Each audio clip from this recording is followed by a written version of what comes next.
ఈ పీసీఓఎస్ సమస్యకు పరిష్కారం లేదా అని చాలామంది అడుగుతున్నారు. పీసీఓఎస్ అనేది హార్మోన్ ఇంబ్యాలెన్స్ వల్ల వస్తుంది.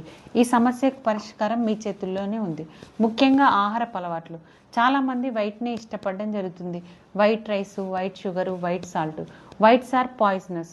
కాబట్టి వైట్ రైస్ అవాయిడ్ చేయడం మంచిది. ముఖ్యంగా బ్రౌన్ రైసు లేదా బ్లాక్ రైసు, జొన్నలు, సజ్జలు, మిల్లెట్స్ వాడితే మంచిది. మరొకటి ప్రోటీన్స్ అధికంగా ఉన్న ఫుడ్, పాలు, గుడ్లు, మాంసకృత్తులు అధికంగా ఉన్న ఫుడ్ తీసుకుంటే చాలా మంచిది.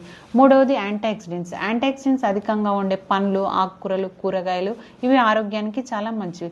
నాలుగవది ఫిమేల్ హార్మోన్స్ అధికంగా, ఈస్ట్రోజన్స్ అధికంగా ఉండే మొలకెత్తిన గింజలు, బాదాము, గుమ్మడి గింజలు, పొద్దుతిరుగుడు గింజలు ఈ పీసీఓఎస్ సమస్యకు మంచిగా ఉపయోగపడతాయి. రెండవ కారణం వ్యాయామం సరిగ్గా లేకపోవడం. ముఖ్యంగా చదువుకని హాస్టల్స్కి వెళ్ళడం మరియు ఫోన్ వాడకం, ఇంట్లో అన్ని పనులు సౌకర్యం ఉండడం వల్ల పనులు చేసుకోకపోవడం జరుగుతుంది.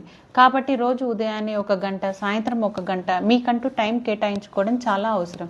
ముఖ్యంగా స్కిప్పింగు, ఎక్సర్సైజెస్, యోగా చేయడం చాలా మంచిది.